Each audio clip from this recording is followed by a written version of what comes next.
Tarique Rahman London থেকে আসবে আর এসেই তিনি প্রধানমন্ত্রী চেয়ারে বসে যাবে। ভাই আপনাকে সেলুট, এত সুন্দর একটি বক্তব্য আমাদের মাঝে তুলে ধরার জন্য, সত্য কথা বলার জন্য আপনাকে অনেক অনেক ধন্যবাদ। ক্ষমতা কি ছেলের হাতের মোয়া নাকি ভাই?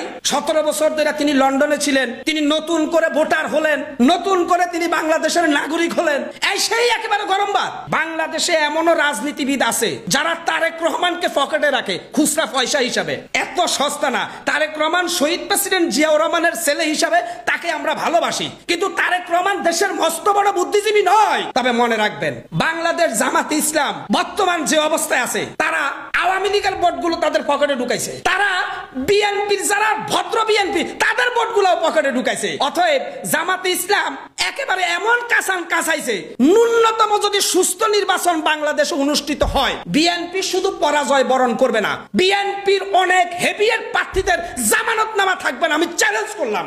অতএব আমার বিএনপির ভাইরা, এখনো সময় আছে, তওবা করেন, মানুষের কাছে গিয়ে ভোট চান, মাপ চান, নত স্বীকার করেন, মব বন্ধ করেন, দখলবাজি বন্ধ করেন, চাঁদাবাজি বন্ধ করেন।